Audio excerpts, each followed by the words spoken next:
7 o'clock, I think we're ready. Okay, we are calling this study session of Mahomet-Seymour Board of Education to order.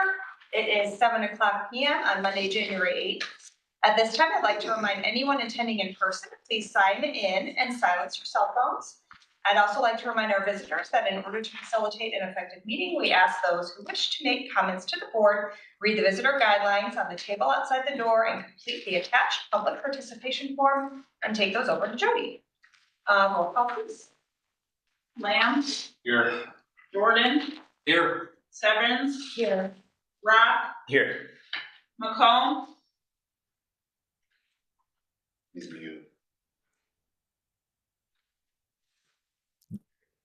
Did you hear me? Now we did.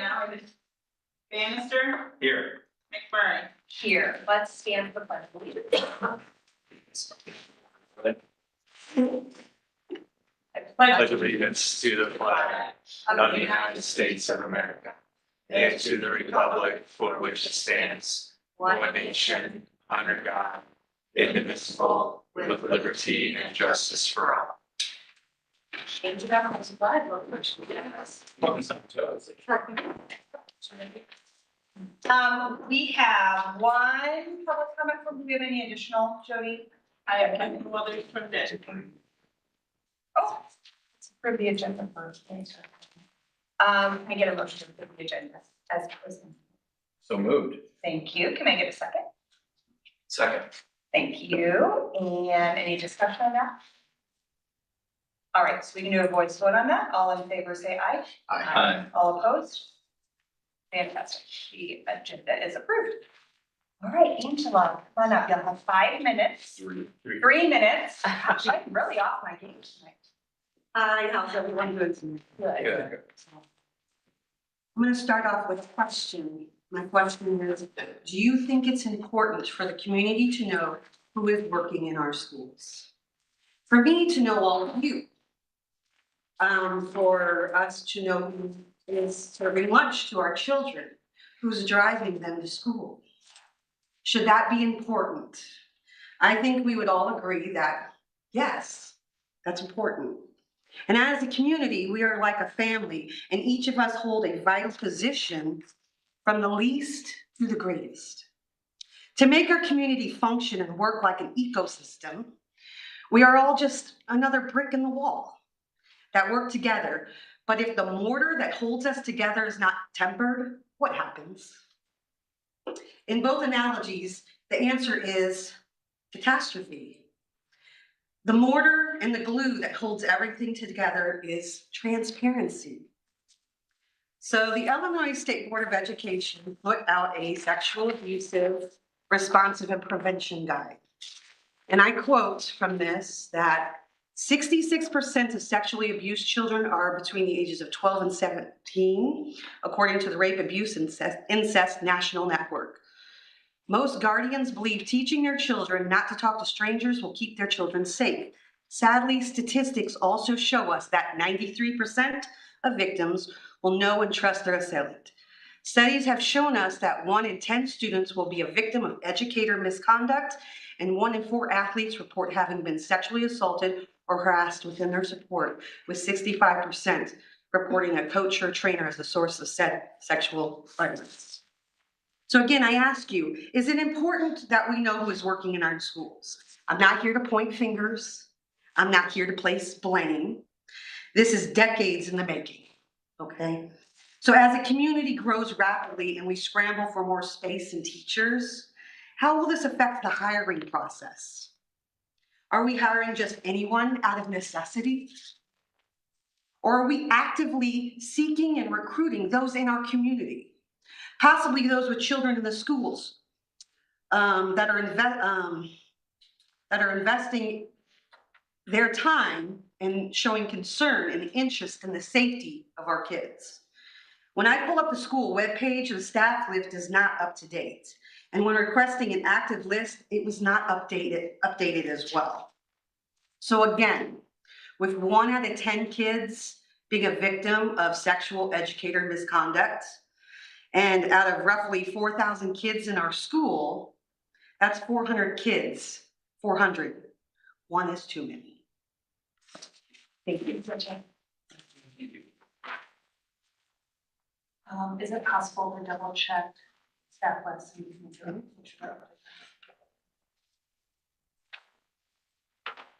Okay. Next item is our facility guidance team, and I'm gonna turn it to you, Dr. Lee, to talk about, did we close the form? No, the forum is open until the close of business. Jody, is that what we said? Close of business on Friday the 12th, Friday the 12th at 4 p.m. 4 p.m. So as of call to order, we had 82 people. In speaking with Mr. Schlitt last week, that's a manageable number. So as opposed to trying to really pare that down as originally discussed, unless that number just goes absolutely bonkers this week, we'll just try to facilitate having all the members who have volunteered to be a portion of that group. 82. Mm-hmm. I know, to me, that seems like a lot. That's wonderful. Yeah, so originally when we met on Friday, it was at 80. And just kind of wondered if we could just make that work, and that's similar to other experiences that he's had when we go to look at different scenarios. Certainly, we don't think that everybody's going to be available for the dates that we'll put out, but we'll work through that. I envisioned 5 or 6. Oh, And I don't know why, but I just something more intimate. So where would we have the meetings? I think we've had them before here in the gymnasium. If it's available, if not, we'll look for other spaces. Do you have a breakdown? You might not, like if the majority of those 82, are they parents with kids in schools? Are they? I'm sure that a majority of them will be our parents. We did send that invitation out to all of our parents, and then our retiree group that we have, that I invite, the core strategic team that had members of the community on it. I asked the Chamber of Commerce to send it out, and then I also asked the Rotary to send it out. I also emailed it to John Howard at the public library and asked him to send it. Awesome. Also, we asked Patrick Brown and Dan Waldinger to send it to their email list as well, just trying to get as many people out there as possible. Thank you. Awesome, thank you. Yeah. Question. Yes. Sir. Did we have anybody volunteer that had been on the group 2 years ago, 3 years ago? Off the top of my head, at least a couple. Okay, At good. least one off the top of my head. Okay, thank you. You bet. Any other questions on that? I think the first meeting is scheduled a couple weeks from now. We were thinking, right? We were thinking. On your schedule, I believe it was it February 13th? Yeah. Yeah. So we'll get one in February, March, and April, and then hopefully get as many people for there as possible. Perfect. What are the thoughts on board participation? Are there any or expectations? No, I'll finalize that with the lawyer, but what we thought about in talking was that they're to listen and get feedback, kind of like our listening sessions.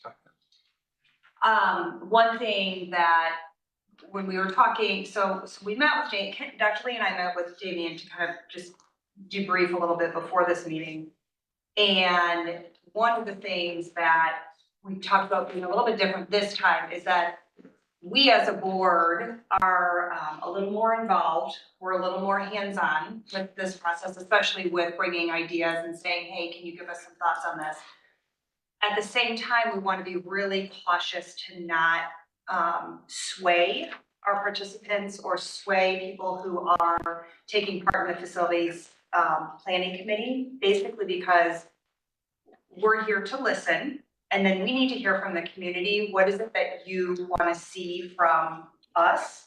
And then bring it back here to us, and then we can have a conversation and a debate.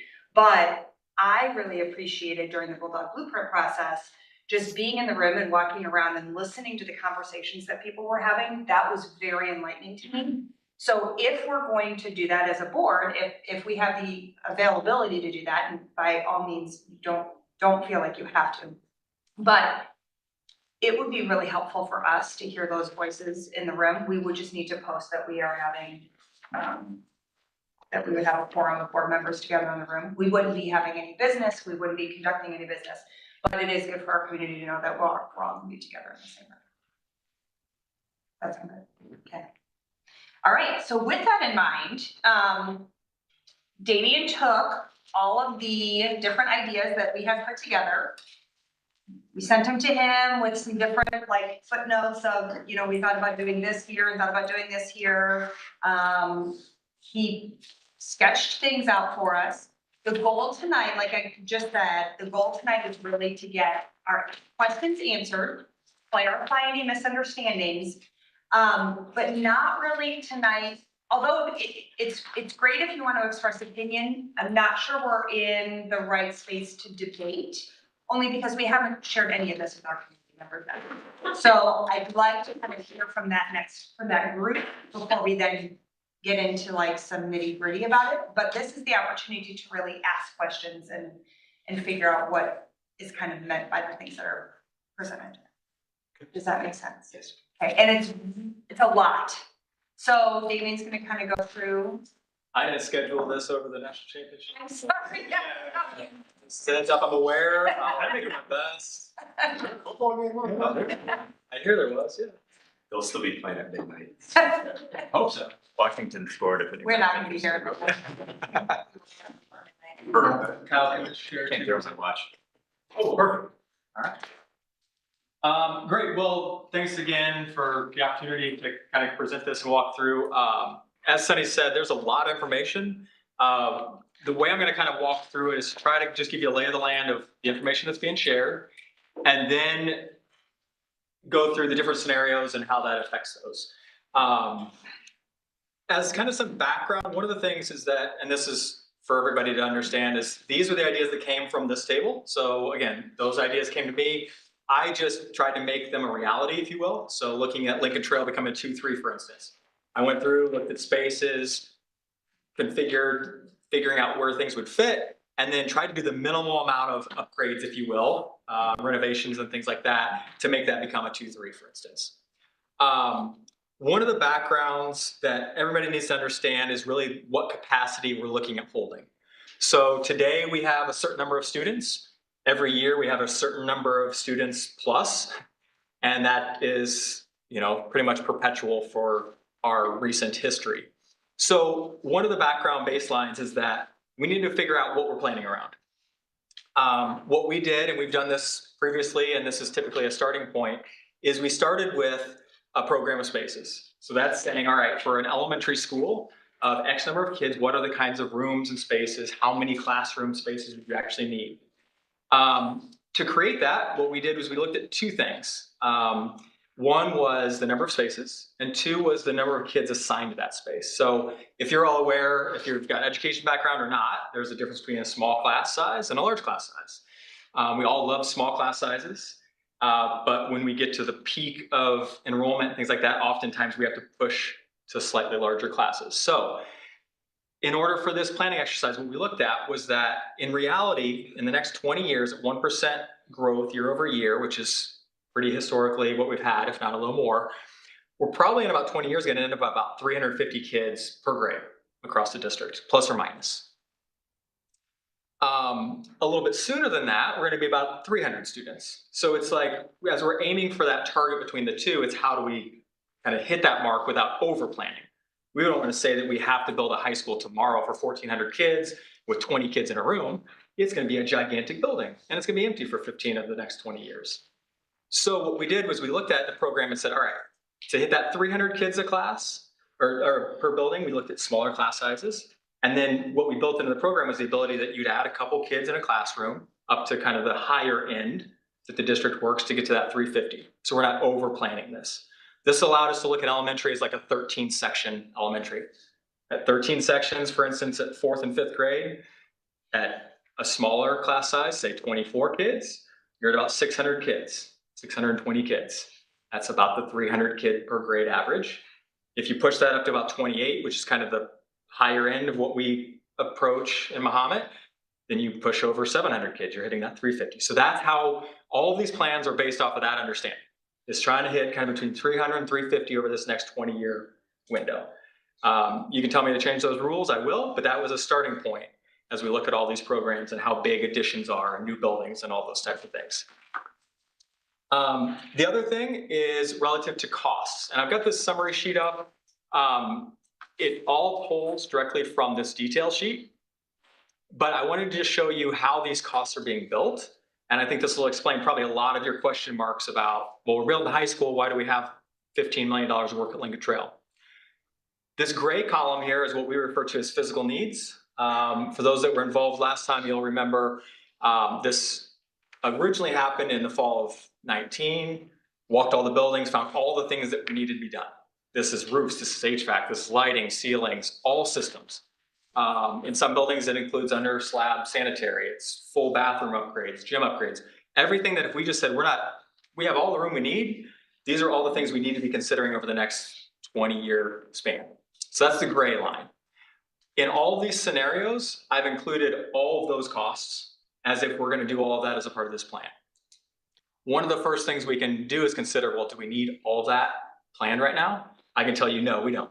We don't have to plan for all the flooring to replace in every building as a part of this plan. We'll get back to that in a second. The next column here in the orange, this is the additions, renovations, and site improvements. So this is, as it sounds, this is any additions or new building square footage.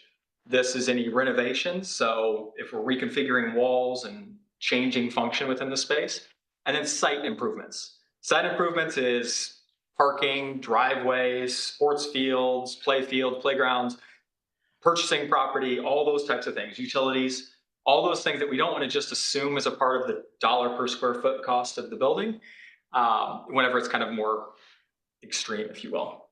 When you add both of those up together, that's where you get the total cost either by campus and then ultimately as the bottom line. As we look at all of these costs, and if we say, okay, I love this, let's say scenario 4, new high school on a new site, I love it. Well, there's two ways we can take it from $250 million. We can either build and renovate less, take dollars out of the orange, or we can take dollars out of the current physical needs, which is in the gray. If you're curious about what's in the gray and how you're supposed to make any sense of that, there's a sheet here, and we're not going to get deep into this tonight, but I shared it with you so that you can look at it. This is a general scope understanding of all those costs and where that essentially $74 million line item came from. So by campus, you can see what those costs entail. Everything from HVAC systems, which are ultimately the largest system on most of the buildings, all the way to some minor building envelope issues, like for instance here at Lincoln Trail, some stair tread items at the junior high, those types of things. So as we start to talk about these plans and review them further, and we land on, okay, I love this scenario that builds this and does this, this would be another piece that we just need to understand. We can't ignore some of these things that we need. I know in some of the buildings, for the instance of the high school, I know there's some control things that we really need to deal with. We either deal with that outside of this, or we need to plan for it, but we had to plan for it, okay? So any questions on kind of the general overall, how costs are built piece? Okay. All right, so, and just so everybody knows, those physical needs numbers have been updated from 2020.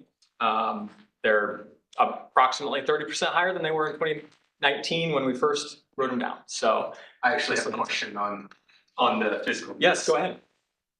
Sure. Ask it though. So out of these things, so these are basically baseline needs, right? If we're going to keep these buildings together to get us up to status quo, Yes. right? Are they listed? Is there any indication of, like, on this list, are they listed in order of highest priority or the most deferred maintenance or anything? Like, how do we get a sense of maybe what we can wait to do and what's more of a priority? Does that make sense? Yes, so I've got a breakdown and I can share with you of these by what we refer to as by priority.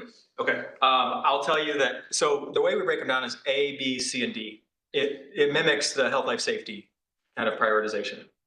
A items are items that we recommend get done. Just, you need to do them. They could be because there's just a high need. A secured entry, for instance, is one of those type of items, it's junior high. Or they could be kind of more life safety types of items, things that are an urgent thing. There's about $800,000 of that 74 million that are that. So there's a very small amount.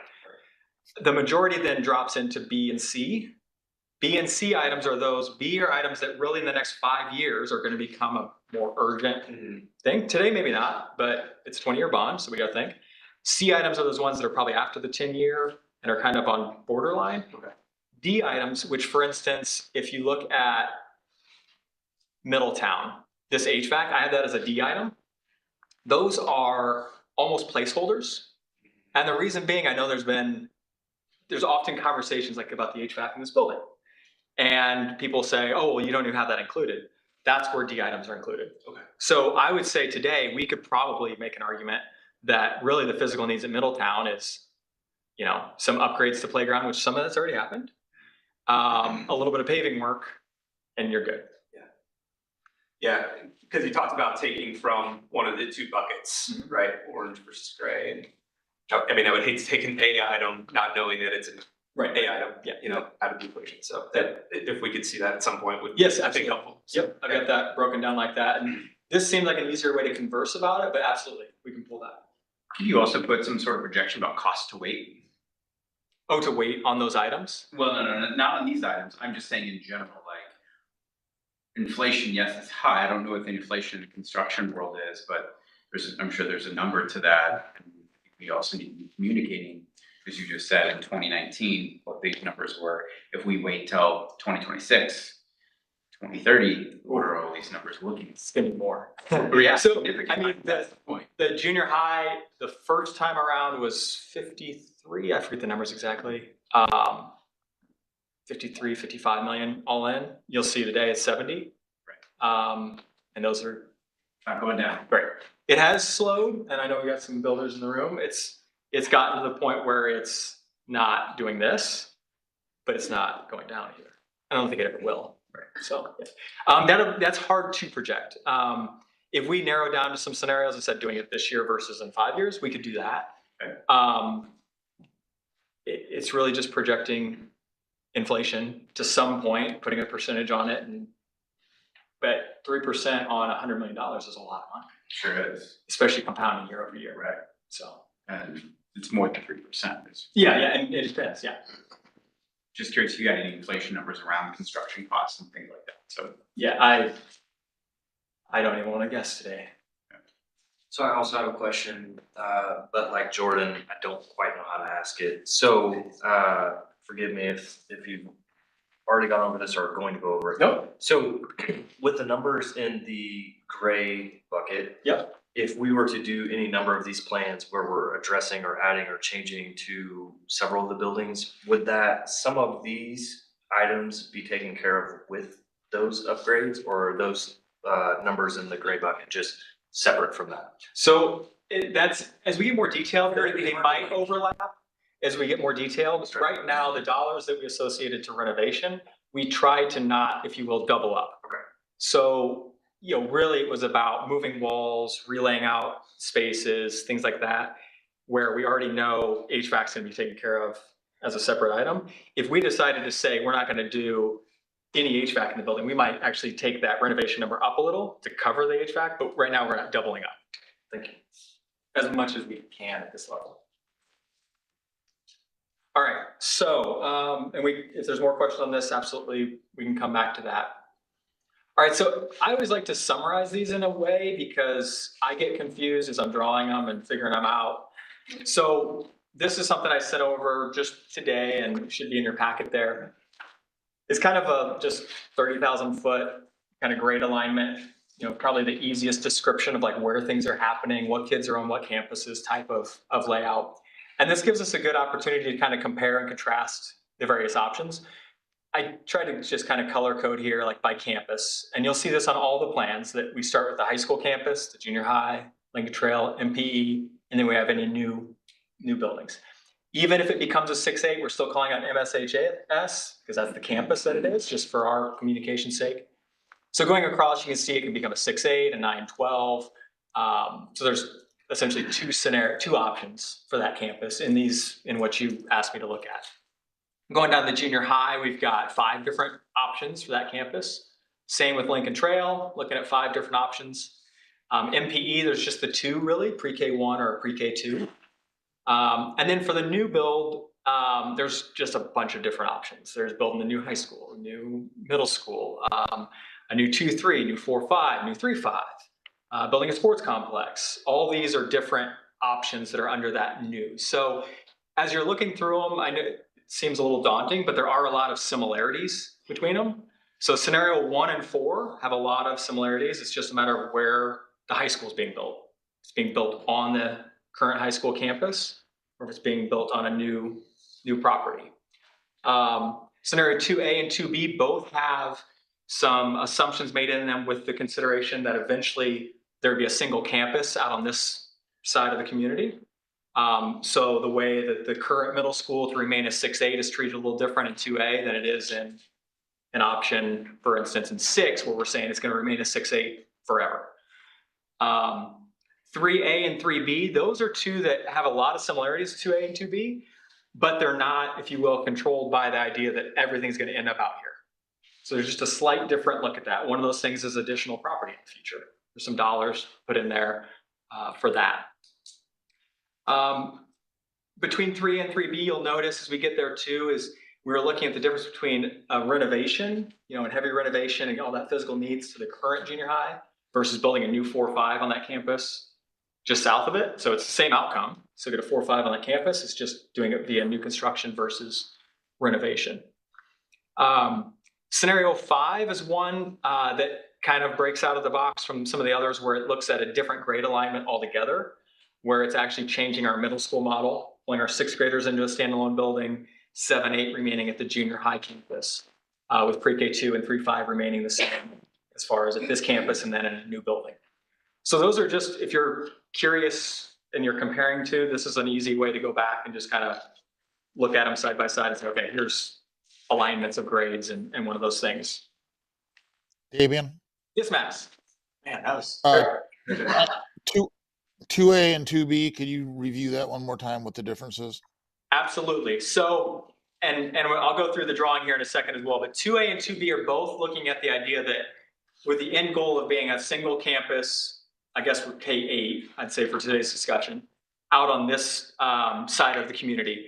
In scenario 1, it's through the new construction, or 2A, it's through the construction of a new 2-3 or 4-5 building, and I'll show you the variation of that. Where in scenario 2B, it starts out with a new 6-8. Okay, thank you. You'll see the difference of how that affects our, if you will, intermediate work at the current junior high is affected greatly by that, keeping that number of 6-8 students on that campus versus the ability to just have 4-5. Okay. One thing yes, absolutely. Thanks, Max. One thing you'll also notice with most of these, except for this single 3B, is it's keeping all of our current buildings online, which you all know that. You gave me the scenarios to build. So that's just something to keep in mind as we look at these grade alignments and the facilities and where things are. That's something that was only used once, was, if you will, taking a building offline. And it was really just to replace it on the same campus. All right. One last thing of info, just to make sure as you're all doing your homework later to review this, that you can kind of go and, sorry. Everybody thinks it'd be great to have a huge monitor in your office, but it's really awkward. So I'll go to scenario 1. See? I just want to quickly walk through kind of this sheet and what this is showing. So this is the more detailed, and everybody likes to look at numbers and information differently. Some people want to see how the sausage is made, if you will. So this shows kind of all the backup.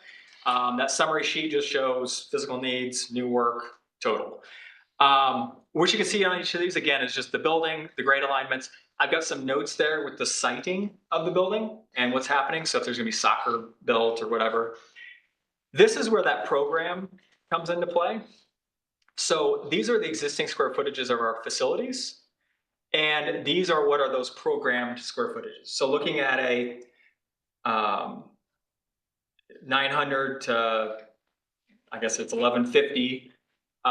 Middle school is that about 140,000 square foot.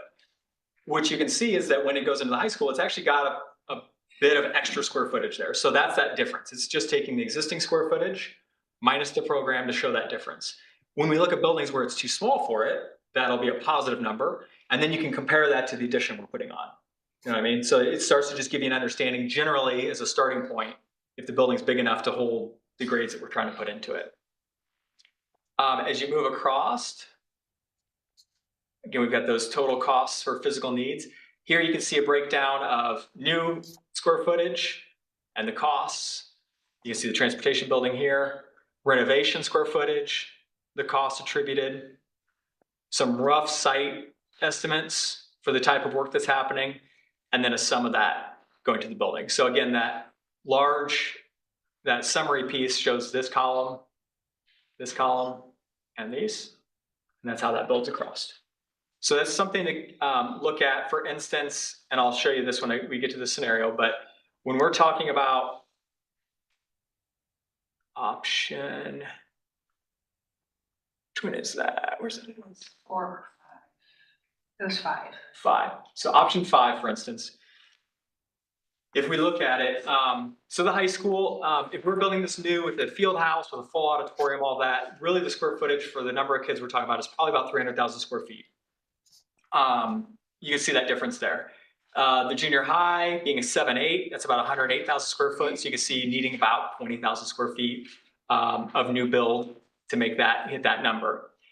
Now, Lincoln Trail being only a 6th grade building only needs about 45,000 square feet. So you essentially have about 30,000 square feet of unused capacity in that building. And you'll see in the plan, I think there's like 20 unused rooms if you only had 1 grade in that building. So it's just something to keep in mind as we look at these, is trying to be as efficient with our square footage use as we can. All right. So without further ado, we'll get to some pretty pictures here. We're still in the first half? Yeah.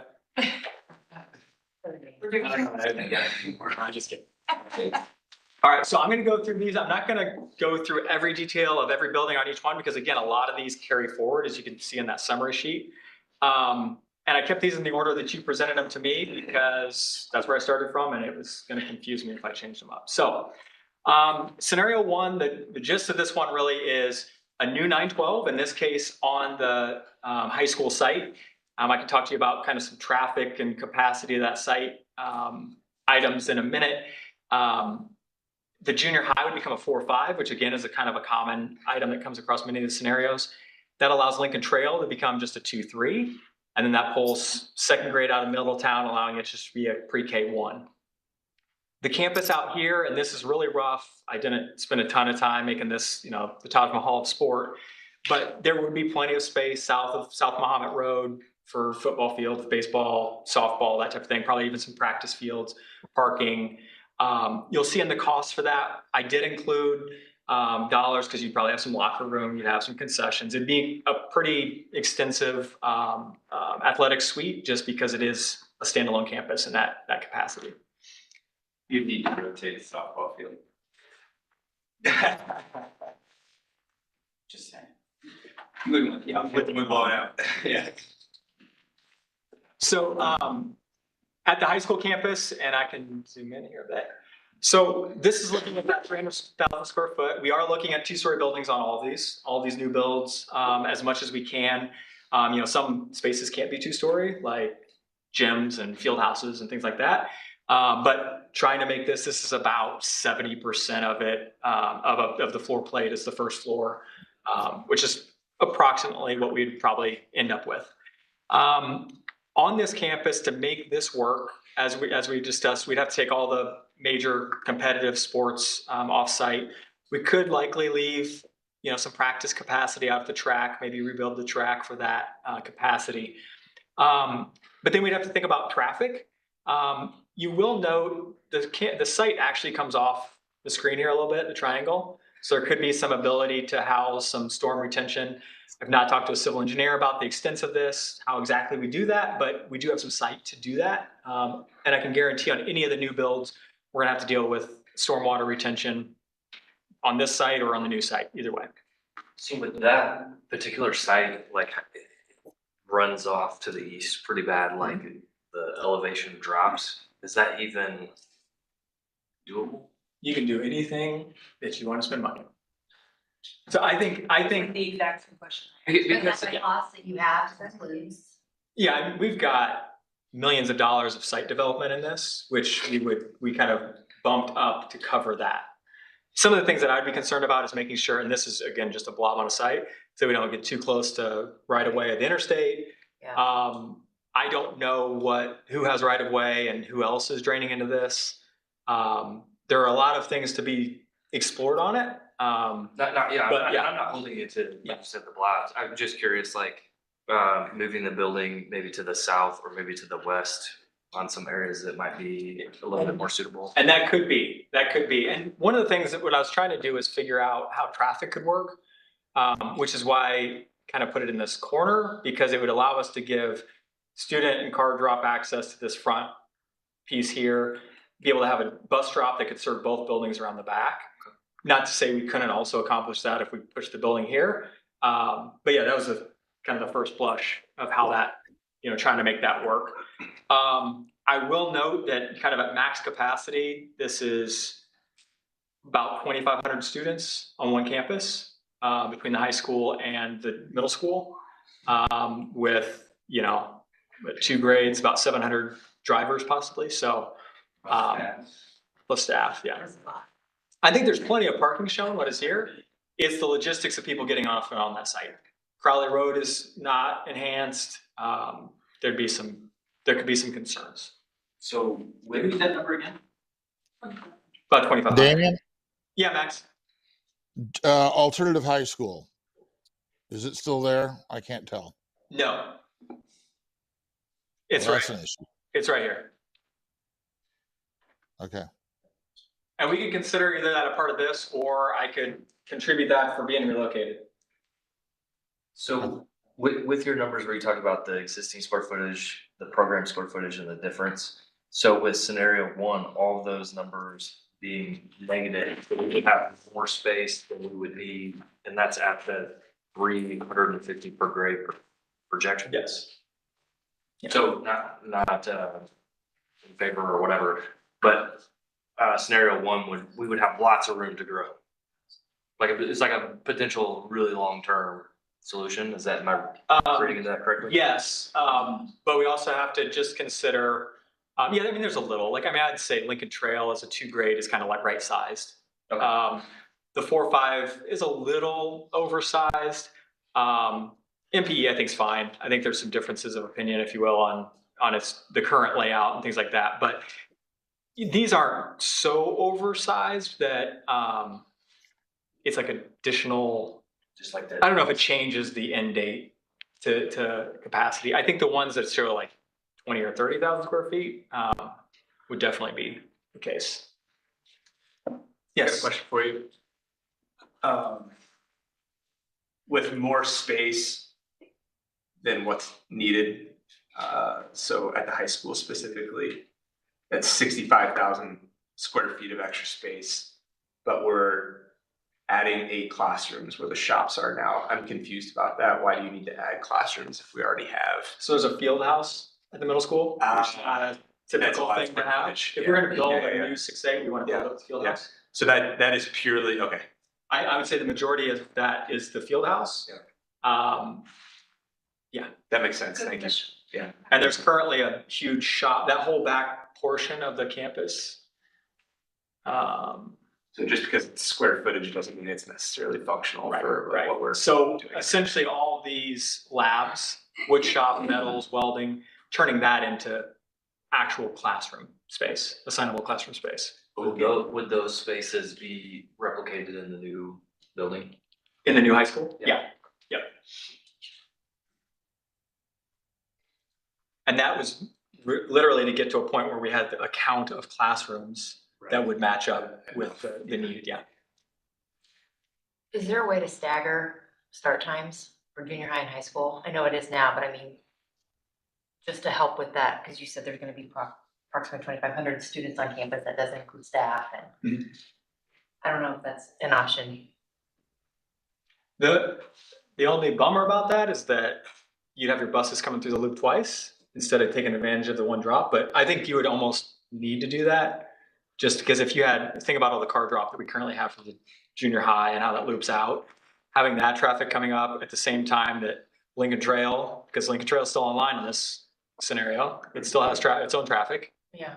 right over here as a 2-3. There would definitely have to be some considerations to that. I think the challenge with making like a later start time for high school is that then you're gonna start getting into athletics. And you're gonna have kids missing periods at the end of the day, make it just. Make it early. We'll start. Like Champagne I starts. mean, you when- totally can, Yeah. all research says. You would also have evening traffic considerations when you had events at both the high school and the junior high. What kind of traffic? Evening. Evening. If you had events in both buildings at the same night, which we often do. I was at Pekin High School this past weekend. That is a vast campus, knowing we were gonna be talking about this. I mean, that is spread out on one site and, I mean, it is massive. Same with Chatham. And it would give me a similar, I feel like that would give me a similar feel to Beacons, with the exception of the athletic facilities. But Max, to your point, if we do this option, then we wouldn't have tons of evening traffic because the sports Would and be stuff, somewhere else. minus like the indoor sports maybe. Well, outdoor sports would be somewhere else. What's that? Outdoor sports what, Max? Outdoor sports would be somewhere else, but indoor sports Yeah. certainly not going to be. Well, and programming other than sports. Band, yeah. Drama. All of our choir concerts, band concerts, honor society, academic award night, all the things. Yeah, but that would be on the same night. Volleyball, basketball. Yeah. You know, I think we give it to the committee and the group to look at as an option because Oh, it for certainly is a sure, viable yeah. option. I think it jams. My big concern is we're jamming a lot of traffic onto that site. But So we need to look at it. I'm gonna keep rolling through these. There's some similarities, but we can always come back and compare this to the new site. So then looking at the junior high site in this one, this becomes a 4-5 building. And what you'll see here on this option are kind of some understoods that need to happen with this campus, almost regardless of grade level. One is creating some type of better admin and secured entry sequence. That as well as some additional dining capacity. Here, I just looked at creating this courtyard because we've got littler kids and it could actually be contained. That would allow for some expansion of that dining. I want to talk to the principal about, observation of that, if that's enough, things like that. But those are really the only additions that are happening here. And that's just because it's a functional deficiency of that building as it sits, almost regardless of grade level. It's not about adding student capacity. The rest of the red here really is looking at just aligning classrooms. So you can see there's 4s and 5s looking at where those classes would sit up. We need to renovate the science labs and make them classrooms. We also are looking at currently assuming a couple of special ed dedicated spaces per grade. Heck, when I talk to the principals, we might need 4 per grade. I made an assumption of 2, and these are more like full-size spaces, but that's something we'll confirm. Converting the current library and kind of this core, if you will, to that to serve our 4 and 5. That allows us, we would then move our library into that admin suite that's been vacated. The one space, and I've got dollars in here because I'm sure there's some program that I'm not aware of or that might be enhanced through it, but we also would have these very large locker room spaces for a 3rd and 4th grade building that would be unnecessary. So it'd be a great opportunity to add some additional toilet rooms. There might be some STEM opportunities, things like that. So I've included some dollars for renovate. So on this, the dollars associated with this campus really are about reconfiguration of some of these spaces to make it properly work. Now, as we look at any of these options and we talk with community members, they might say, just fit in and deal with it. That's an option. As I was looking at these, I was trying to make the buildings work, like work as a 4-5. So that's why I'm showing, if you will, work happening to them. Go ahead. So how much extra space would we have? I can't remember, it wasn't 6,500. And the reason I'm asking. Oh, square footage. Square Oh, it's like 8,000, I think. Okay. 8,700. Because I still think we need an alternative ed building somewhere. Yeah, that's important to me. As its own standalone. Yep. Yeah, I mean, so we can maybe, I mean, I don't know how big it is now, I don't know how many kids, but maybe even include junior high kids. Well, and I think we could solve Alta in a lot of ways. Okay. It was honestly just an oversight on my part, trying to make the site work for the other. I wouldn't recommend it on the junior high campus just because it's high school kids. True. And really, again, while it's 8,000 square feet of extra space, if you look at how these spaces are assigned, it's not, if you could put it right here, I guess.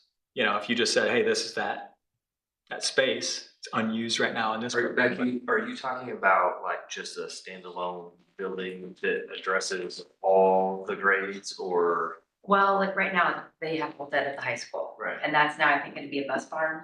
Like when I thought of this, I can't remember, I don't think I remember, I know I wouldn't have said to get rid of all that. So I do feel like that's important. Yeah, you didn't say to get rid of that. That was me trying to make this site, this is the bus drop lane.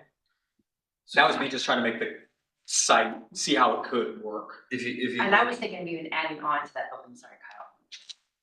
For all ed, that's at the high school now. Oh, 15 add on or to something. this. Yeah, I mean, I got you. I have no idea what the class sizes are there, how many kids, what the projective, all of that, but I do feel like it's important because some kids really, truly benefit and need that. I think we're trying to fit a lot on that Yeah. very small patch of land. So maybe it needs to go someplace else. Yeah, we'll look at different options Yeah. for that land. Kyle, you were gonna say something. No, I was just, however, either you add it to, I feel like that's a priority too, so I think we're in agreement on that, but like if either at the new building or where we talk about the land that we're on now, I think I figured that was like 15 and a half acres total north of Yeah. South Mahomet Road. Yep. So like you Yeah. have, I Oh, yeah. don't know what that looks like. Yeah, you could definitely, if you want to do a standalone alt ed, yeah, it could fit out here easily. Okay. Thanks. Just a thought. Absolutely. More crazy. No, this is why we're getting together. This also looks at adding some playground space. Soccer remains on this campus per that directive. Lincoln Trail, so this becomes a 2-3 building. One of the things that I'm showing in all of them, and this isn't, I would in no way want this to be our driving force, but I do think it's something we just need to be aware of. Bless you. Is our bus garage, transportation building, and grounds building. In all these scenarios, I've shown it being moved. Now it could be moved to a property purchase. It could be built on property out here. It could be rebuilt where it sits, whatever. There's more options to it. We've shown it being moved out here on most of these options. What that does for the Lincoln Trail site and any of them is allows for some car traffic improvements. Allows a little bit more on-site queuing, which, as we've previously discussed and talked with the village about, has some benefits to how that could function. To become a 2-3, there's really some very minimal work. This is very pixelated, but we actually have a few extra classrooms. I think it's like 5 unassigned, even at the kind of max capacity, if you will. This is looking at, we've already got some dollars needing to renovate art. So instead turn that into some support space, special ed for the 2nd grade wing. 3rd grade sped would occur over here. And then we relocate art into a more properly sized and outfitted space in STEM. So this really is just saying, okay, there's just some minor improvements for these programs.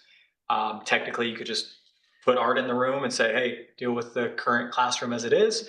But this was looking at kind of make it more proper for that grade level.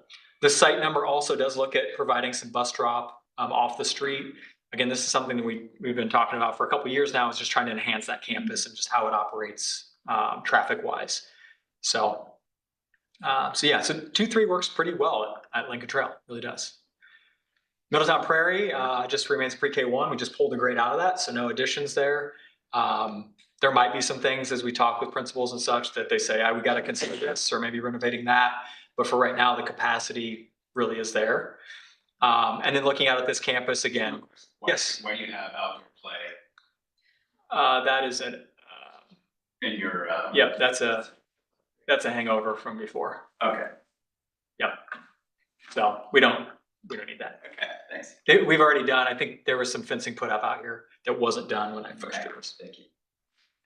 And then looking out on this campus, so this is the approximate kind of layout for a bus barn, for the number of buses we would need, a transportation facility. Grounds could be an extension of this, it could be elsewhere. That's a whole other discussion about where you want your grounds. Do you have a bunch of little small ones right at each building? Do you have a centralized one and you start trucking mowers across town? At some point, that's the reality. We're a big enough district, we have enough properties, things like that, that some of that needs to happen, but that's not my call. This looks at laying out those fields south of South Mahomet Road. Again, this is just a diagram as such. So that's scenario one. Some of these are duplicated in many scenarios, so I won't go into them again as heavily, but gives you kind of an overview for that scenario. The dollars on that. So total about 250 million. A majority of that being for the new high school. That's just 300,000 square feet. That's a big building. That sports complex, we got about 15 million in for that. We could spend 30 if you wanted to. I would hate to be planning for less than that right now because again, locker buildings, bleachers, I'm sure people are going to want turf, things like that. It's just add up. All right, scenario 2A, sorry. So in 2A, what this does is this is looking at kind of the first strides towards a single campus, which is an idea I think that's got some legs, but I think just like with the idea of 6-8 and 9-12 both being on the high school campus, the idea of having K through 5 all out here on boom, boom, boom, 3 campuses in a row, then you start to have 2,500 kids all with parent traffic on this side of campus. So in 2A and in some of these, literally just looked at the high school doing like the track upgrade, maybe putting in a practice field to allow that to function. Right now, we just don't have enough space, practice and things like that. So something we can take out, but it was one of those functional things that we'd understood. We're not looking at doing an addition in this one for the auditorium, any of that type of thing. It's literally just looking at, in this first piece, not expanding the high school, if you will. With the junior high remaining a 6-8, you'll see 2 options that are shown for that. This is the first, and I kind of refer to this as the temporary option because it literally just adds classrooms and reassignment and the secured entry to kind of get us by. There's no enhancements for any of the STEM or art programs or any of those types of electives. And you'll see on this when we're really kind of about 50,000 square feet short in the existing building, this is only about 20 of that 50,000 square feet of addition. So kitchen, dining, locker spaces, those types of things, none of that's enhanced. This is literally just about capacity. What's that, Max? Restrooms? They're redone, but there aren't any added in this plan. Oh, they are added at the additions. There's toilets added for the wings that are added. Would you do the traffic flow here? The same traffic flow here, and this loop would just be shorter, which is the opposite direction that we want to go. But I have a question. So I've seen several other schools will have like a multi-purpose football and soccer field. Mhm. Is there any thought to that? Is that good? Is that bad? There's a lot of space for that soccer field. Could that be like redundant space? Like, yeah, so are you asking about like turf? I mean, if that's gonna be part of it, I'm not. Because to make For or against, but it's like, we have this gigantic space here that's our football field, but we also have this gigantic space with the track and the soccer field at the junior high. Could those be one space? Yeah. So what we've discussed in the past and what we'll typically see is that in order to have kind of dual sport is that it's got to be a synthetic surface just because of the amount of use that it's going to get. What we had discussed previously and what we've seen is that you almost do, let's say it's just for discussion's sake, that this becomes a varsity field. That means varsity anything. If that were turf, it could have competitions on it literally every day of the week and you wouldn't know any different as opposed to a natural field, it just gets beat up. So I guess where I'm getting at is I'm wondering if this isn't really discussing these, and that's fine. But if we get to it, if that could be a dual use space, then you have some additional acreage to the south of the junior high, maybe to add better parking or Yep, whatever else. I agree. I think that's And also, while I'm talking about it, the softball field is in horrible shape. The last time I was out there, so like, I know this is by no means like the final plan, but I think that if we're addressing some of the facilities, we ought to look at all the facilities. absolutely. Baseball field could use some love too. Yeah, for sure. I think one thing we heard pretty loudly last time was that people didn't want money spent on athletics. The primary focus needed to be learning spaces. So I agree. My worry is that if we start putting athletic pieces into whatever the referendum is, I'm worried that people are gonna. But again, this is why it needs to go back to the community to figure out what it is that they actually want.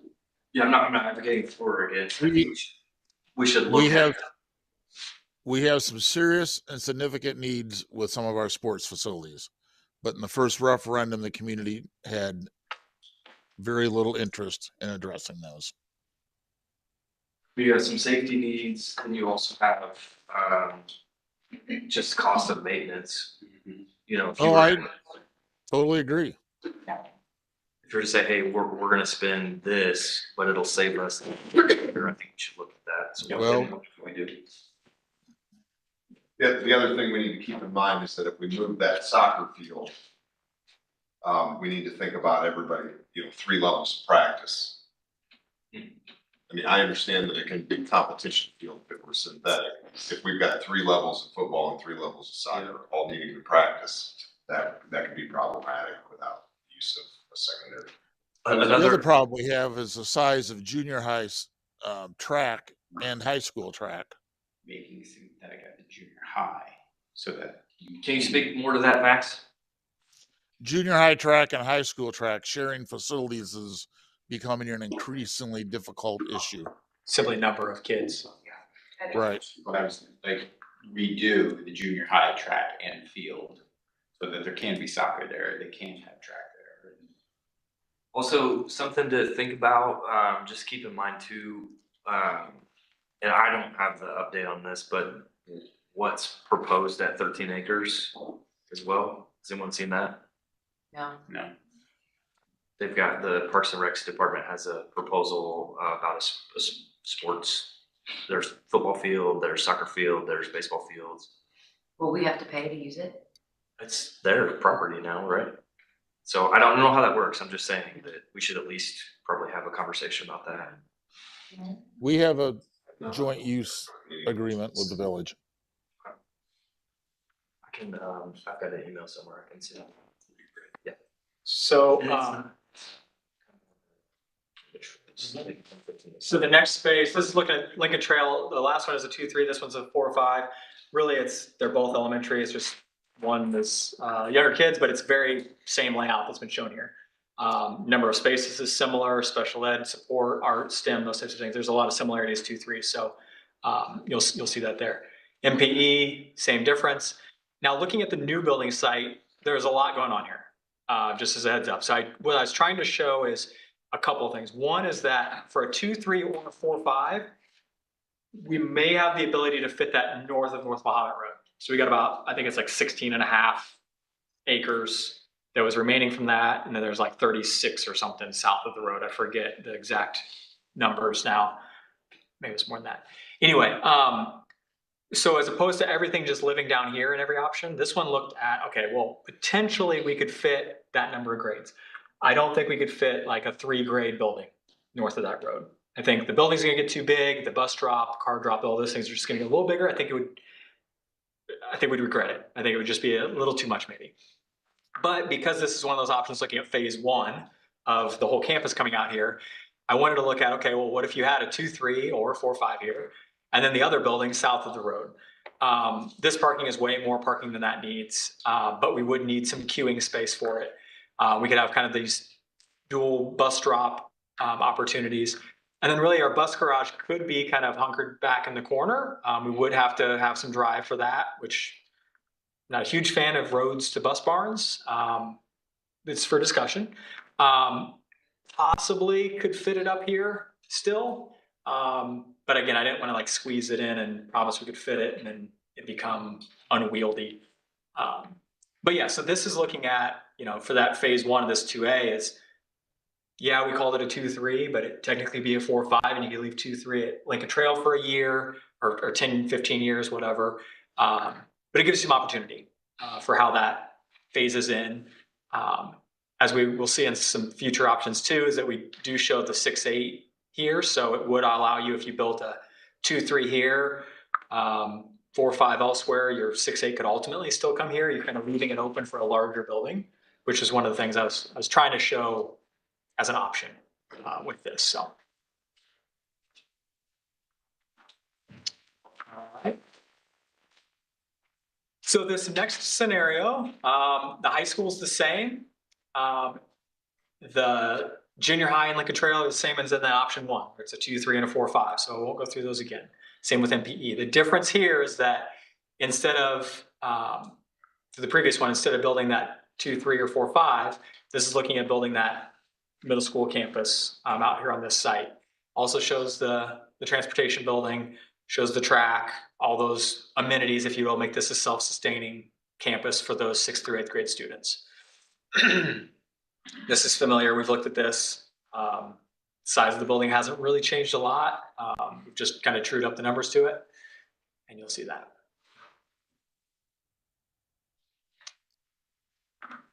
All right. So scenario 3. So this has, this is very similar to the last one, to 2B. The real difference to this is that this starts to look at also doing the work at the high school. So as you compare 3A and 2B, you'll see there's like 20 some million dollars of difference. That's really the work happening at the high school for those additions and renovations. This does not include purchasing additional property. It's more looking at this being the more longer term home for 2, 3, and 4, 5, just in the assumption. So as we adjust things and say how long they're going to happen, we can kind of tweak those independent of one another, of if it's a first phase or if it's otherwise. For the high school, I don't think we've actually looked at this. So this looks at if we did a fine arts addition, so that's auditorium, that's art spaces, band spaces, that frees up space within the floor plan to allow for some additional classroom, just general classroom spaces to be added. So it kind of is 2 birds, 1 stone, adds us some additional learning spaces, also gives us the fine arts suite, both performing and visual, that are some needs at that campus. This also does start to look at some access because of the addition for back drive and some additional parking on that campus for students. Wouldn't you have enough space between the football field and would see the east curve of the track to put the pole vault there? Here? Yes. Potentially, but I think the grade falls here. On the football field, inside of the track. Oh, I moved it out originally because we were looking at this being turf. Okay. That's kind of, yeah. I didn't know where the discussion was going to go relative to that. So I Just my moved it out. experience, I've never, like, the way that, and this is similar to the way my high school was, there is enough space with the football field and the curve of the track to fit all of your. So for us, the hang up is that if we're going to do it as soccer and football, we wouldn't have enough room. Good point. We'd have to do it broke back, and it's, you know, our intent was just to rebuild it as it sits. If it was only football, then yes, it could fit in the sideline. Didn't have soccer, so. All right, so that's scenario 3A. So then 3B, the real difference here. I'll go back real quick. So we're building at 6-8. And we're renovating this. One of the questions that came from those options was, okay, what's comparing the difference between adding on and renovating the junior high versus just building it new? So this option looks literally at that. I'm not saying I love the orientation of this track. I was just trying to show it fitting. Traffic is a little difficult, but maybe doable. We'll have to see. But just this is a conversation starter. So 6-8 still happening out at this campus. Middletown and Lincoln Trail are the same. This is looking at, okay, we vacate this building and we build a new one south. So kind of like your comment, Jordan, of can we move this? Well, this is looking at the assumption that we gotta keep some of that field on this. Gives us a little more flexibility if that goes elsewhere, and we don't need to do it here. For instance, if we don't need this track or any of this field, I kept it for soccer really. We've got a track for junior high out here. We got the high school track here. If we don't need that, that does free up this site for parking and those types of things. But that was an assumption I did not want to make on your behalf before we talked. So this looking at bus drive kind of off the south end here, and then creating a large car loop through the campus, going back out to state for the car traffic. We would then essentially be pulling the middle school traffic from down here up onto state. I'm open to ideas of how to not do that. But it just, as trying to maximize queuing, it seemed to make sense that cars would come this way.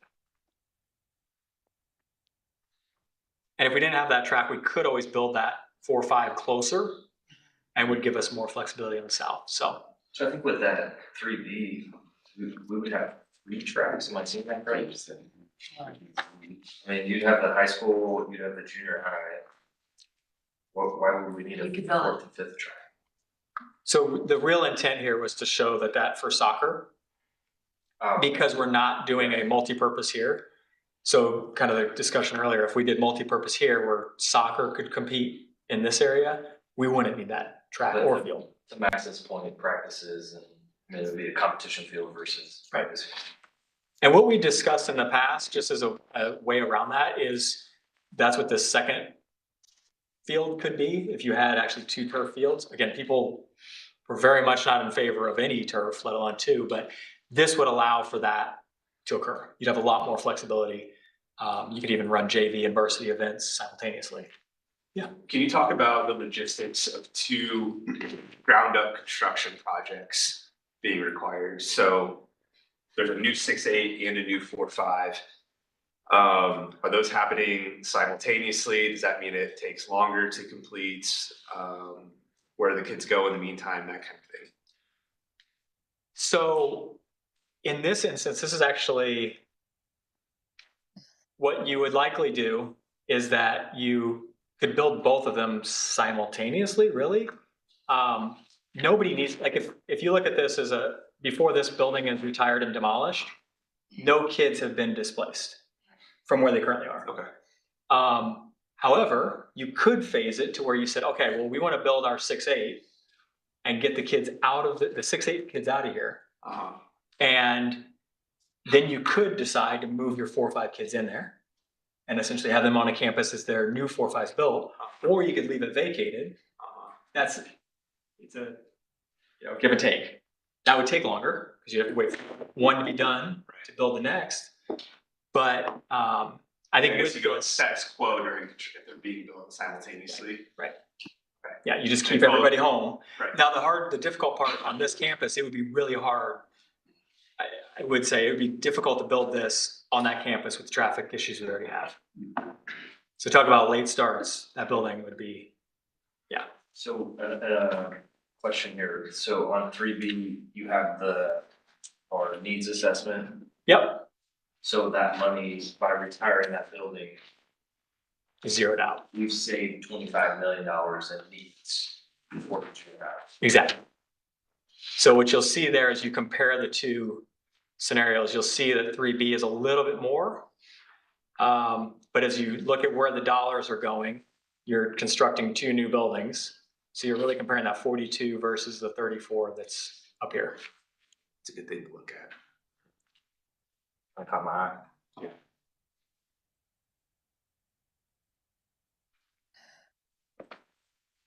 And as I think about it more, Jordan, I think we would want to build the 6-8 first, vacate, and then build the 4-5. Really? Okay. I don't know that the logistics of this site Yeah. in session with the traffic, with a full 75,000 square foot building going up, Right.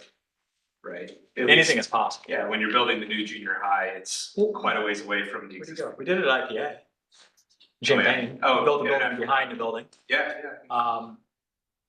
Less kids though, I think. Yeah, I was gonna say. Less- Have a pre-K or junior high kids, well, no, Oh, it's rad. Right. But it also didn't have two other schools within a block. It does have a Panera though. It does, So it You does. got that traffic. But yeah, Jordan, I'm glad you kind of caught that. That is a piece to this of, it's not just all additive. You are kind of offsetting those, not only costs, but restrictions to how it functions. But the longer you wait, Yeah, the labor's gonna go up. Costs probably. What about as far as economies of scale, as far as purchasing power in the two buildings? so likely you would have a CM involved that would be running everything. I would almost see though these being bid as two separate projects. So you wouldn't necessarily have the same electrician doing each one, so you're not really getting the value there. You'd get it on the design and the CM on the front end, because you'd have kind of a group running both. That's where you get your economy, but it would actually, by breaking them down, you'd actually be saving as opposed to just finding only the firms that could bid all of that at once because of bonding and things like that. You'd have to have a pretty big electrician that could simultaneously staff two of these, on the same timeline. What would be perfect is if they're offset just enough to where your electricians leave this one and go to that one, where your civil moves from there to there. That would be perfect.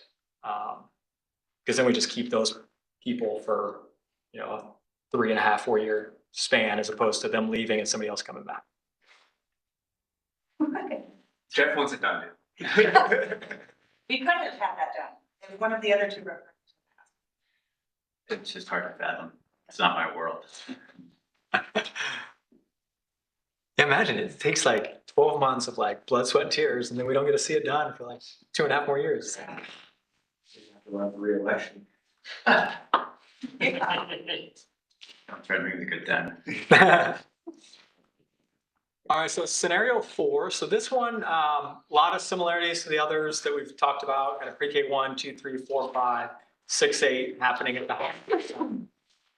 This just looks at a new 80-acre site, which you'll see here because we could recommend anywhere from 60 you would regret, because as you can see, it gets really tight, your traffic, like you just want to be able to do it the way we probably want to. 80 we make work pretty well. 100 gives you acreage for the future. So this is based on an 80-acre site though, which I think is really doable, and I don't think we're gonna regret. Looking at new field, this is trying to figure out the way that event parking, this allows for kind of proper number of natural turf or natural practice fields for those practice overlaps without doing it with artificial baseball, softball, and then of course the varsity field. Existing high school site is how many acres? 40? Dang it, I should have done my homework. I don't remember. Actually, I thought it was 38 to 89. is what I yeah, had. it's like 40, And then 40 give or take, right? Somebody said 42.7, so I say 40. So this is roughly double. Where is a lot of that space being eaten up? Because I see a lot of the existing things we have, the baseball field, softball field. The high school is 38.89 There you acres. go. Sorry. That's what I have, but then somebody last The time. total Nope. site with practice fields, everything. Yeah, the whole property. Everything. So, well, on here, there's probably twice as many parking spaces. Gotcha. There's also a separated bus, car, and student areas. Right now, our bus, car, and student are the same drive. Okay. We have essentially 1 and maybe a half, you could argue, practice fields, plus a varsity field. That are natural. So Right. that they get you, if it's bad weather, Yep. and the van has to practice on a parking lot. And 100,000 more square feet. And you said. And the building's 100,000 square feet. Right. Yeah. And you said that anything that we build new is 2-story? We're gonna do 2-story as much as we possibly can. Yep. Okay, thank you. For these, I assumed like 65 to 70% of, so 300,000 square feet, whatever 70% is what that area shows, just as a starting point. We would try to make it as So we compact. really, what we have now. Yeah. What about that future site? You guesstimation what square footage that would be on high school? Oh, this? Yes, just curious for thinking about your 20 to 28 number. Oh, so this would support 12 to 1,400 kids. Okay. This, I don't even want to guess, because if we did 2-story, I mean, heck, it could become a pretty big high school. Some point though, we start to tip the scale where Sure. those other things don't service that number of Right. kids, it's not all classrooms, so. Yeah, it'd be I think if we developed this campus in this manner, this is a long-term campus development. And I'm showing this, again, this is just for discussion. We would leave more green space adjacent to building for more flexibility of, add another gym in the future, those things. To make it kind of the forever home, or our forever for high school. I know we're not advocating for against any of these plans, but this also seems like there's more room in all the buildings. Right, pre-K to 1, 2 to 3, 4 to 5, 6 to 8. It seems like there's less kids in every building. Well, all those numbers are the difference for the program square footage are negative. Yep. High school's on 38.89.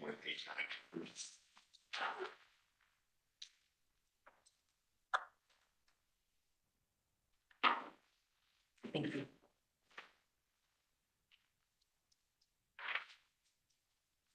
All right, so scenario 5. So this one is quite a bit different than any of the others, in that it's got a building that's a single grade level.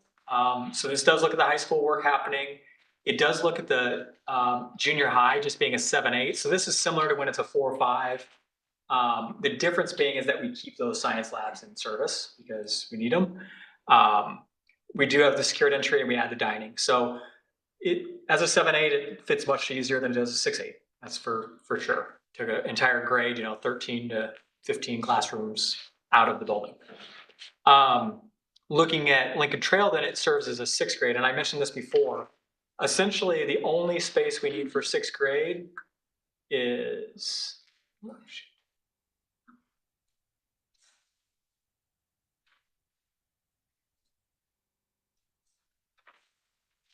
that zone. This entire wing and this is extra space. I think I counted it as about 20 classrooms. So you can see kind of in context, there'd be 2 multi-purpose rooms. Yeah, it's just, you'll just see it in the dollars of why it kind of impacts that, because since that's only 1 grade building, that forces us to spend some money at Middletown to add on some classroom spaces, to do some site work to get around that. Again, this can go away, that's been done. And then a 3-5 out here. So we're not only building a bigger building out here than we are in some of the other elementary options, and site amenities and things like that, but we're also having to build on at Middletown, while not taking advantage of some of the space at Lincoln Trail. So why does 30,000 extra square feet at Lincoln Trail when it's a 1 grade center feel like so much more than, say, 65,000 extra square feet at the high school when it turns into 6-8? Is it Because this is like it's the field house problem? that's a 40,000 square foot box right there. Yeah. Yep. Okay. That's the big difference. Yep. So that's where it's, no single one of these numbers is like the aha number, if you will. It's like they each have their own piece of understanding to it that we're kind of balancing. And as you can see, really, as we look at this, if I did the math, we've got additional locker rooms that are for the field house that we probably don't need in a typical middle school. You have a weight room that's far and away more than you need in a middle school. You start to whittle those away, you start to get pretty close to that square footage. And you can see why we were, when it becomes a 6-8, turning the shop spaces into more general end space. It starts to kind of show you that as it works through.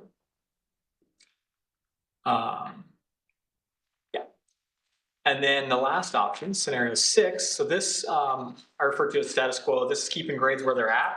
This just took, in essence, that square footage we need at the buildings and added it on. I didn't just do it grossly and just say, oh, it asked for 95,000 square feet added on. I went through and tried to look at the programs and how those work. So the high school is something we've seen. It's really the fine arts suite. This is looking at turning this into 145,000 square foot 6-8.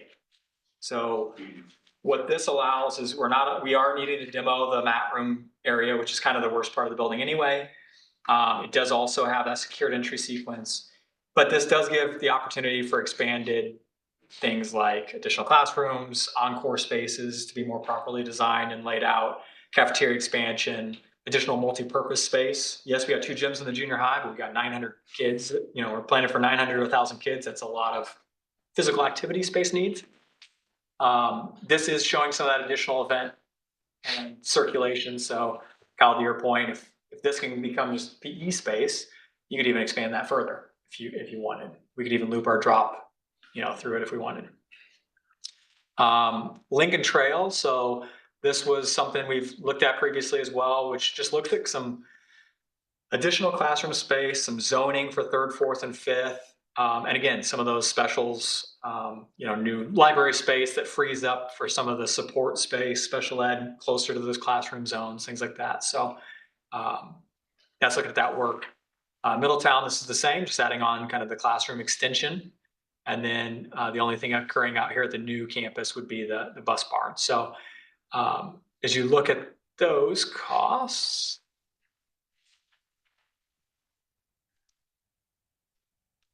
so adding it all, it's about 150, if you will, adding on to all those different buildings. You can see the big piece of that, about 60 of that is the new additions that are getting built on. So in essence, we're building all of the, like a 6-8, just in additions across campus with that.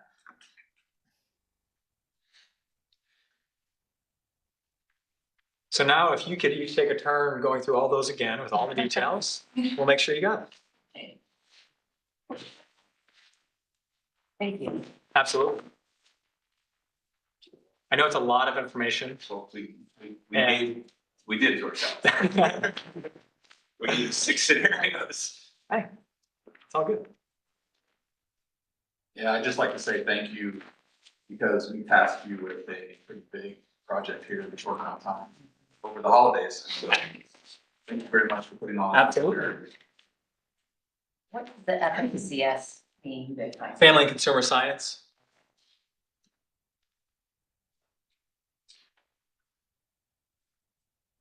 Is there anything that, like, without giving, like, this is what you would do, is there anything in these plans that you thought, like, We're gonna was maybe left out or we're gonna regret, or just general comments that you had on any of these plans? No, I think and it's a tough conversation, but the whole idea of the multi-use surfaces and sports fields, it's a trickle down thing that affects a lot of things. So that's one of the things that I tried.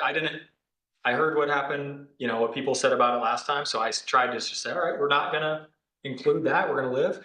That's one of the things I think we need to really get a grasp on how we solve that. Because as we were talking, being able to get soccer off the junior high campus is a huge win for that campus. Yeah, maybe you still have to have the track, but it's just different. I think that's the one thing that's, I'd say, a loose end through them. Other than that, I think generally the grade levels, I think the flexibility of going to, you know, this is a difference, is the 2 grade levels in buildings and keeping a building. That's a big change to our current grade alignments and just previous assumptions, if you will. I don't think it's good, bad, otherwise. I think there's flexibility that it provided in how the buildings lay out and that type of thing. But other than that, solving that piece of extracurricular and how that works, no, I think they're pretty good. Couple things to clarify. One is that the 38.89 acres of the high school zone does not account for 4.84 acres of the woods that would be retained. So there's more than that. Just wanted to clarify that with you. The other thing I want to make abundantly clear that we all keep in mind here is that we heard a lot through the listening sessions and through various community input about making sure that whatever we did is that we kept all the buildings, right? So one thing that we always need to keep in mind is that, I mean, think about it from your personal standpoint. If you were to add another house, and that's baked into your house payment, and now you have 2 houses and you know what your payment's going to be. We're also doubling electricity, gas, maintenance and staffing and things like that. And I've seen districts in the past that don't take that into consideration with regard to their operations and maintenance fund, and then they get all these buildings and then they can't afford to operate them. So that would give us less buying power, so to speak, with our sales tax dollars that we have that currently pay for this building that we're sitting in, amongst other things, some operations and maintenance costs. But those bonds are going down, so we could just try to tackle that with the additional sales tax dollars that we bring in, or we would need to consider if we're going to go to referendum, maybe a nickel or a dime, what have you. We need to, talk more about that as an operations and maintenance referendum as well. Those are some things that we really need to keep in mind to make sure that we were able to maintain our buildings up to the board standards. That's a good point. We're adding a lot of square footage, and obviously some of that square footage will be filled by existing staff and classes. But surely we're talking about adding sections to grades and adding teachers and staff and probably administration, I would imagine. Is there a dollar figure on that? Is there a long-term plan that's quantifiable in the same way that we're doing with facilities? Probably need to do the same with personnel. Is that, how do we account for that? Well, I think that a couple things that goes into revisiting what our target classroom sizes are. If we have the classroom space to where we can get to those sizes, so then that takes a look at that. Certainly if we decrease enrollment in some of the buildings, then you could probably displace some staff, but there's some staff that are just gonna have to, what the scheduling looks like, things like that. Traditionally, we've been, creative as far as sharing staff amongst the junior high and high school, so we can continue to try to do that. But when you're serving lunch all at the same time or similar times, it would be hard to stagger that personnel out during the day. Same with custodial staff. Rough order of magnitude, what we can actually model too, like comparing these different, as we narrow down, we can actually model and show kind of cost benefit to that, where you can take into consideration amount of square footage and things like that. But roughly, if you say $1 a square foot of energy costs and a O&M, like bringing a new 150,000 square foot building online would be $300,000 a year just to power it and take care of it. That's before other staffing, custodial staff, kitchen staff, administrative staff. It's not necessarily teachers; those are going to come regardless in some capacities. It's who operates the building, those specialty services to that. But that's the order of magnitude I'd give you. Operations in.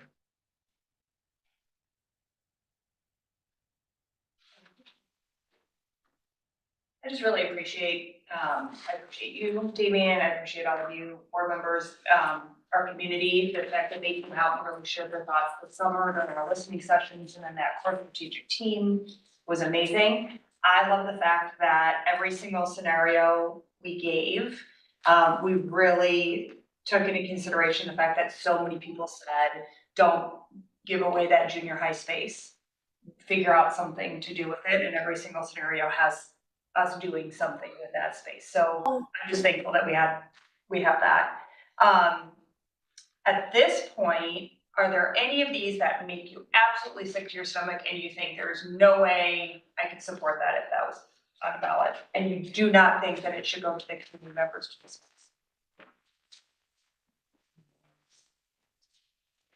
Like, don't tell me if you like it or don't like it. Like, if there's like an absolute hard no, absolutely would not be okay if the community group came back and said, we want to have this one, or we recommend this one.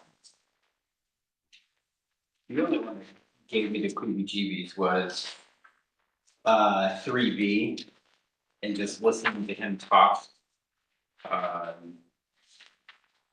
like the hair on the back of my neck was like, oh my God, what would that look like? How would that work? I got a question. You said That was Maybe 684. Yeah. Actually, that was one of my favorites. Was it really? Yeah. Huh. So the thing that caught my eye about that one was just the savings of the building, just to like have Yeah, that made me be a thought, It's just the mess that it would be for. Yes, it would be messy, but we have people to clean up. I think it's also the We got those visual nailed on. overlay of the track over the junior high. Yeah. Yeah, that's pretty terrible. Yeah, it's not like you, I'm just saying that just, you're just, what is that? And it could also be that it's at 8 o'clock. And you're thinking about that. Or football, sorry. I'm thinking about buildings, I mean. No, I'm not thinking about. Okay, Although Michigan is up at half. thank you. Concerns me about scenario 2A is what would be the junior high. Like, I don't feel like there's enough improvement. Like you made the comment, get us by. Mhm. And I feel like we really have to be looking in the future at every scenario, even if it means going through, you know what, for 2 years, but that means for the next 20 years, it's gonna be okay, like. I agree with you. I think I probably opened a can of worms that I shouldn't have opened. I want to be really cautious about giving our opinions, like I shouldn't have even said which one I liked the most, because I don't want to sway community members into thinking that we have made up our mind. I think each one there's pros and cons for every single Agreed. scenario. And I am not thinking of all the pros and cons. And so I think that's why it's amazing that we can have all those 82 people So come together and come up with things that we don't think about.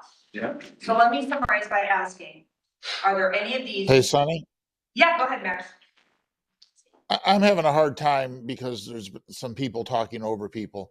But I guess my thought is, some of those at first blush to me seem to make more sense than others. But even the ones that maybe don't make as much sense, I think we need to have the community look at. There may be pieces that we're not thinking about. And if they really don't make much sense, well, they'll know that. All right, you're reading my mind. Thanks, Max. And we may also have like a Frankenstein plan. Which is exactly what It's I'm, like, we yeah, like this part of this, but not so much this, but let's add this and then refine that. yes, out, too. 100%. Well, that's about it. Another one if something Yes, comes up. absolutely. Yes. Yes. I mean, Damien's got nothing else going. So. Are there like 3 holidays in a row that I can work over? Valentine's Day is coming up. You're gonna be Oh, there you here, go. right? Isn't that one? Sorry, Connor, so I said I gotta work. Yeah, sorry. Okay, any last minute questions for Damien or for Dr. Lee? What's your margin of error on the costs? And he will hold We don't you know to till we it. go. So we've had a lot of projects go recently, and these are total project costs. So these are looking at furniture, equipment, fees, things like that. We feel pretty comfortable with them. If we sit on this for 2 years, I'm not gonna be comfortable with them anymore. We wouldn't bid off this budget. Like, there's a lot more to be figured out. So I feel comfortable in what we have, what we're talking about, that we can get it done. I think as we talk with our principals and with the community group more and narrow down and make sure the assumptions I made are right, then that could either confirm my dollars or the dollars need to go up because they're like, oh, we can't live with that. It has to be fixed. But the work we're showing, I feel comfortable with. Thank you. Yep. And do we feel comfortable that 350 per grade level is accurate? You think For 20 years? But if we do, is 1%? I don't know, so I'm asking, is 1% make sense? Should we go higher? I think a lot of his design had future growth in them. Allow us to be able to go through that. Okay. Yeah, when I just ran the math of like today, percent year over year, even in 2043, we're not quite to 350 per grade as the average. I'm not a demographer though. I can tell you that before COVID and even through the beginning of it, about 1% was our like annual, like for the last 20 years. Like it was a pretty consistent thing. The last, like 2 years ago, we had a big jump, but we also just got out of the pandemic. Sure. So yeah, we've just discussed 1%. We've got to be careful in thinking we're going to create a plan that we never have to approach again, and it becoming so costly that we don't even get to do. I will not need any. Ellen, I will not need any. Hey, Max. Max mute. Max, your microphone is unmuted. Can you mute him? He's good. But I'm open to this, I mean, this group's discussion on what that is. No, to your point too, I mean, you do have, put in there room to grow. So I just don't want to be landlocked there either. Yeah. Just don't wanna keep coming back either. Yeah. Plan. And that takes all of those things into consideration. We could get 82 sets of eyeballs. Yeah. And in our discussions, as we were talking with that group, was to almost work with them similarly to the way we did with kind of open engagement, where they're working kind of in smaller groups. We get a lot of feedback instead of like one big room and we've got to wrangle and be like, all right, what do you think, Mr. Smith? Yeah. So we can get some really detailed feedback. People can hone in on that one thing that their table really cares about, and we get to hear about it. And then we know those 80 people are going to show up 2 weeks later to hear again. Because it will be really important to kind of find, maybe people will start to understand why certain things are needed. That before it was just like an automatic, nope, because that's on there, I say no. And that's what we want to uncover. What are those pieces? So. A big thing we've heard around this table and we've heard from the community is that there needs to be a better understanding by the general public of how school finance works and how we pay for things like this.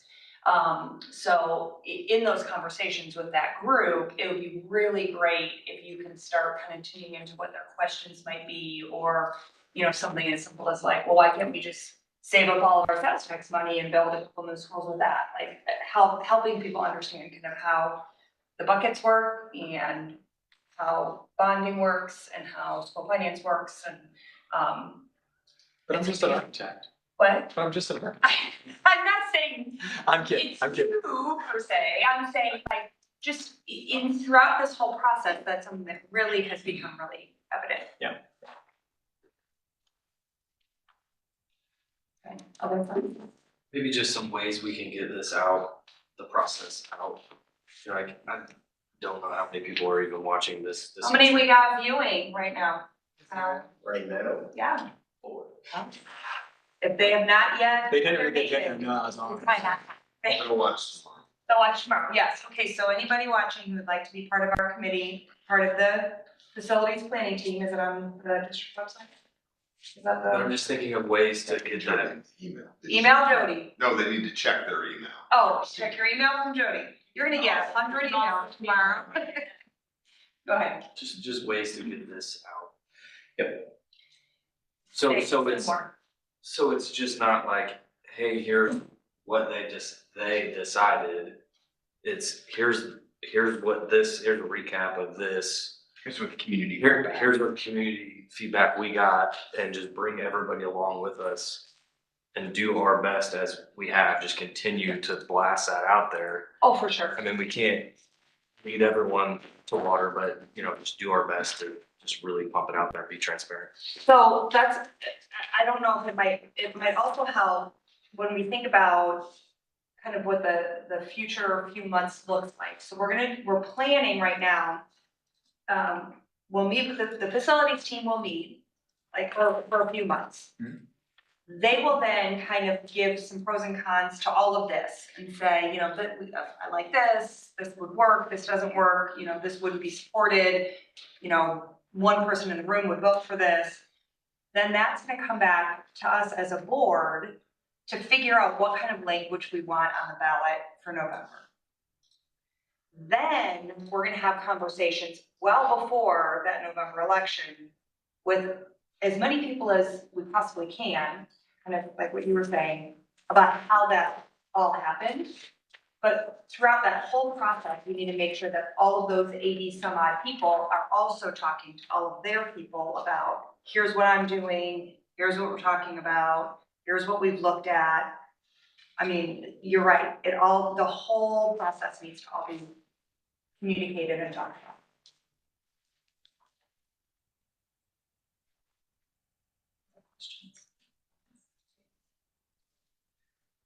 Okay. Amy, thank you. Thank you. Amazing. Thank you, Damon. You crunched a lot of numbers. A lot of numbers. Thanks, Max. Okay, I don't believe we have any reason to go into closed session unless somebody has something needing to bring me tonight. No, okay. So without any other further discussion or business, I have a motion to